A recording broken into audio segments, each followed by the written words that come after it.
Good. Every software project should have a data flow diagram. We'll talk about what that is and why we need any diagram at all. The reason we need a diagram is it helps us visualize. Because software is very complex, it's hard to form a mental image. This results in poor estimation of software work because we don't understand how much work is needed to achieve a given outcome. When the structure is hard to understand, it leads to increased bugs. It makes it harder for newcomers to the team to ramp up.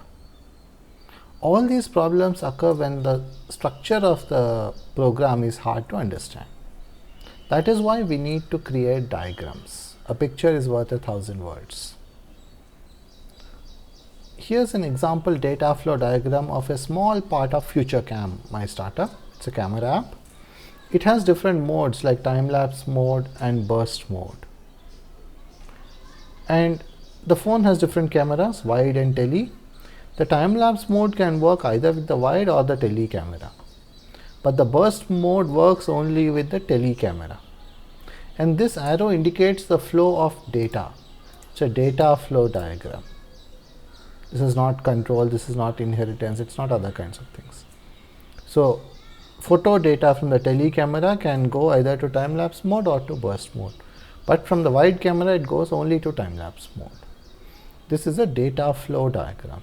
And this is the most important diagram to create.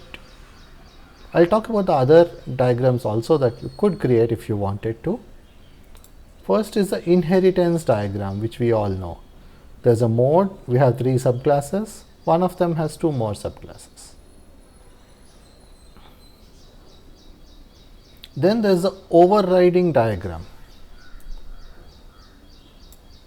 This is what you get if you go one level deep into the inheritance diagram, if you zoom into the inheritance diagram. Here you have 3 classes. You have mode, you have burst mode, and you have a light trail mode. Mode, burst mode, and light trail mode. Ignore this intermediate class for now.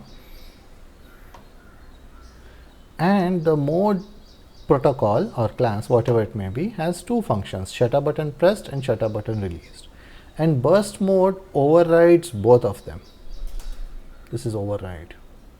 Light trail mode overrides only the shutter button pressed. So this is a diagram you can make which is called the overriding diagram. You can also create an instantiation diagram which shows which object creates which one. Camera creates burst mode and light trail mode. Light trail mode creates a fast video writer which creates an AV asset writer. This is object creation. And the data flow diagram we have already seen. The data flows from the wide camera to the time-lapse mode. And the arrow indicates the direction of flow. You can also have a control flow which is different from data flow. Here the direction is reversed. It points to the camera because time-lapse mode invokes capture on the camera to capture. So this is control, but the data is flowing in the reverse direction. When you ask the wide angle camera to capture, the data flows from here to here, which is this. So don't confuse all these diagrams, an inheritance diagram, overriding diagram, instantiation diagram. So don't just say this is a diagram of the software. Be clear what you're drawing and don't mix up multiple things in one diagram. No one will understand what on earth you're talking about. If you must, label it. So here's a diagram I created with 2 things mixed together. This indicates overriding. So abstract video mode dot shutter button pressed is overridden by this. And this is a function call. So this is a control flow, this is an overriding. So if you must combine them, label them like this. And don't combine more than 2.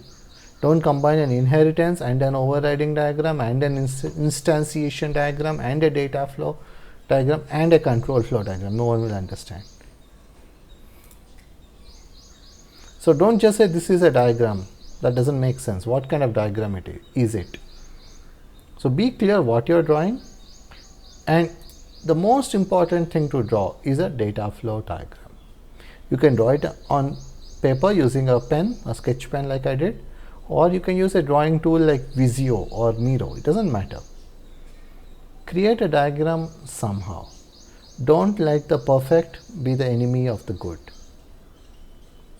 And when you create these diagrams, they will help everyone in the team, especially the newcomers. You are helping your whole team run more productively.